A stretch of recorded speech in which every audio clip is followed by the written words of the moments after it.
Hey guys, it's Butterfree, and today I'd like to talk about a story I consider very sad that I think a lot of people should be aware of, especially if you know someone who has mental health issues. I will be talking about Ed Gein. He's one of the first most notorious serial killers. Um, it's a story of mental illness and isolation and quiet harm. Ed Gein is often called a monster, but monsters choose cruelty. Ed Gein was a man shaped by isolation, control, untreated mental illness, and lifelong loss of reality. His story is not one of brilliance or evil genius. It is the story of what happens when a fragile mind is left alone for too long. This video is not about glorifying violence. It's about understanding how someone like Ed Gein came to exist and why his life ended in tragedy rather than redemption. Ed Gein was born in 1906 in rural Wisconsin into a home that offered no safety. His father was an alcoholic, largely absent, unreliable, and emotionally unavailable. His mother, Augusta Gein, was the opposite, overpowering, controlling, and deeply fearful of the world. She believed women were sinful, desire was evil, and the outside world would corrupt her sons. Ed was shy, gentle, and easily influenced. Rather than encouraging independence, Augusta isolated him, socially, emotionally, and psychologically. She became his entire moral compass, his only emotional anchor, his reality. By the time Ed reached adulthood, he had never learned how to exist as himself. In 1945, Augusta Gein died, right before Ed Gein's eyes. He was 39 years old and emotionally still a child. He sealed off the rooms she used. He preserved them exactly as they were, including her own body. Dust gathered everywhere else, but not where she had lived. This wasn't eccentricity. It was grief fused with delusion.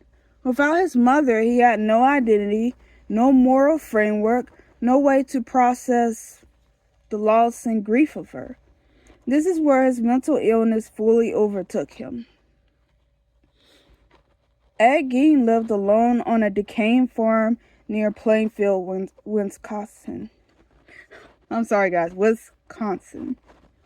To the town, he seemed odd, but not dangerous. He babysat children, he helped neighbors, he spoke politely, but internally his mind was unraveling. Ed suffered from schizophrenia, marked by severe delusions, identity confusion, detachment from reality.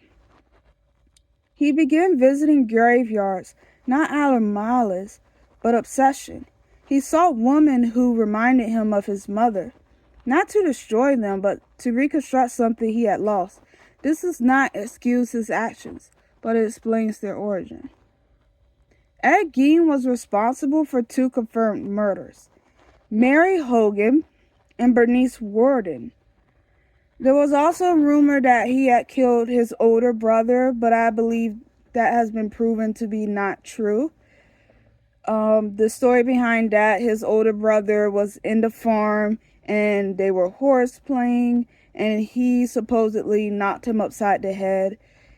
I believe if the story was true, it was the beginning of how his mind unraveled, and that's possibly what just jump-started his mental illness, because after he killed his brother, he knew he was wrong, he tried to cover it up, and he burned down the whole farm.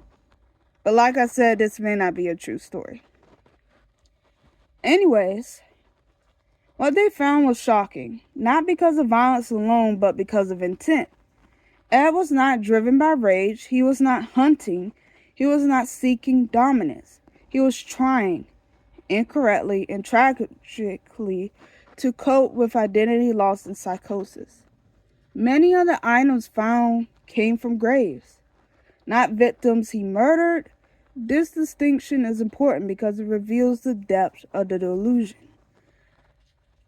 See, Ed Gein would get his victims, well, not his victims, he would get the people in the graveyard, and he liked to experiment with their bodies, turning them into furniture, cutting their skulls up, and using their skulls as bowls you would eat out of.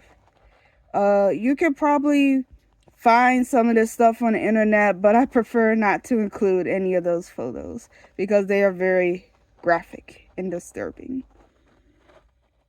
Ed Gein was arrested in 1957 and quickly declared mentally incompetent. When he was interviewed by the police asked him about his murders with a lie detector test. And even with the lie detector test, everything came back as true, that he was admitting to not harming anyone. This just shows how Ed Gein was so out of it and didn't have a clue what was going on. And because of this, doctors found he could not distinguish fantasy from reality. He did not understand the moral weight of his actions, and he believed his mother still existed in some form. In court, he was not defiant at all. He was just very confused. He was detached and lost. In 1968, he was found guilty, but legally insane, and institutionalized rather than imprisoned. Of course, this angered many people, especially the family of the victims. But I mean, if you just take a walk in his shoes for one day, you can see why he needed to be mentally institutionalized. Sadly, he never lived freely again. It took Ed Gein many years to come to actually be comfortable with himself again and to realize what he actually did, the murders he committed, and how he destroyed their bodies. Because like I said, to him, this was all a fantasy. Ed Gein inspired some of fiction's most violent villains, such as Norman Bates from Psycho, Leatherface from Texas Chainsaw Massacre, and Buffalo Bill. But these portrayals erase something crucial. They didn't show the sad story of Ed Gein, of how he had mental illness, but Ed Gein, knowing that these movies were being made about him, just made him upset.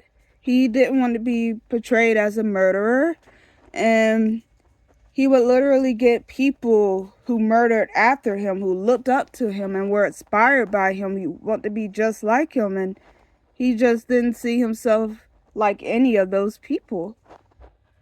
And it really hurt him that murderers looked up to him.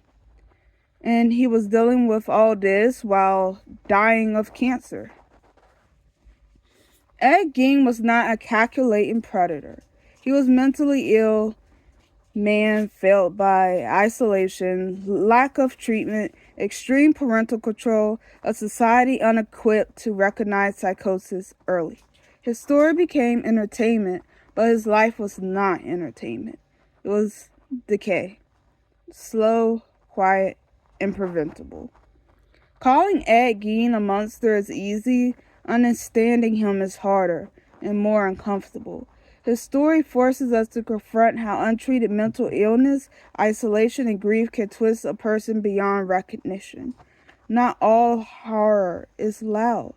Some of it happens quietly, behind closed doors, over decades. And sometimes the scariest part isn't what someone did, but how many chances there were to stop it. Thank you for listening to this story, and if you all liked how I talked about Ed Gein, I can do another video on another notorious serial killer. Drop your comments below. Bye!